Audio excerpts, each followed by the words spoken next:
Bon alors, il y a quand même un truc qu'on aimerait bien voir, c'est à quoi ressemblaient exactement visuellement tous ces gens dont on n'a que les os là. Eh bien voici les Ambieni, c'est un groupe d'archéologues et de gens du spectacle qui font revivre nos ancêtres. Là nous sommes en 52 avant Jésus-Christ, au moment de la guerre des Gaules. C'est un guerrier qui était un aristocrate de la tribu des Ambieni. Il est mort à la chasse. C'était sa pratique courante pour s'entraîner à la guerre. Et son intrépidité a fait qu'un animal sauvage l'a percuté et il est décédé des suites de ses blessures. Tout le monde a le droit à des funérailles comme celle-là? Alors lui, particulièrement, vu que c'est un aristocrate, a un traitement très particulier réservé à l'élite essentiellement.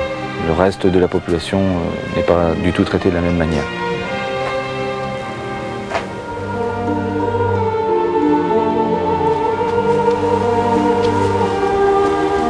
C'est vraiment sérieux ou c'est juste du folklore pour s'amuser? On a essayé de faire une cérémonie funéraire qui soit le plus proche des données archéologiques, le plus proche des textes et du plus proche de ce qu'on peut imaginer de ce qu'aurait pu être le traitement d'un mort à cette époque-là. Donc bien évidemment nous avons comblé certaines incertitudes par des vraisemblances.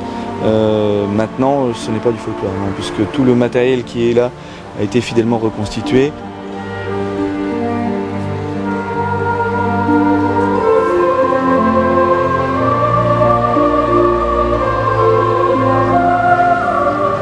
Tel que je le vois, a-t-il été lavé?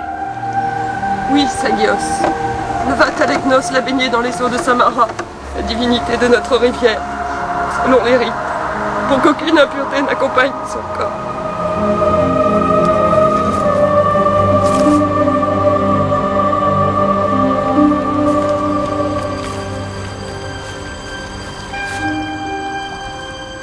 Après la cérémonie, elle sera détruite, éparpillée au vent, afin que jamais plus une autre main que la sienne ne la touche.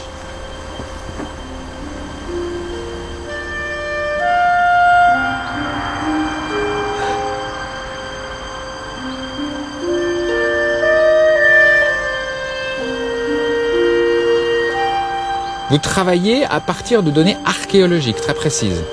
90% de notre source de données vient de l'archéologie.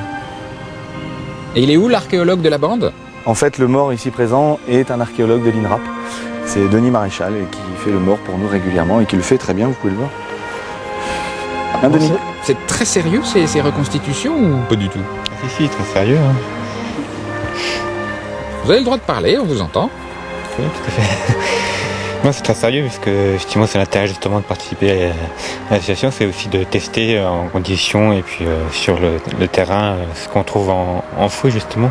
Donc on essaie d'être le plus sérieux, le plus méticuleux par rapport au matériel qu'on trouve et par rapport aux constitutions.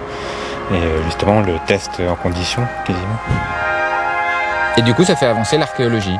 Ah, tout à fait, oui, dans les deux sens. Autant la partie reconstitution exploite les données de l'archéologie, autant côté archéologique on profite justement de la reconstitution parce que justement on utilise les objets au quotidien, donc on voit leurs défauts, leurs qualités ou ce qui ne va pas par rapport aux hypothèses qui ont été formulées parfois qui sont complètement farfelues par les archéologues qui n'ont pas toujours conscience de la réalité des faits au quotidien.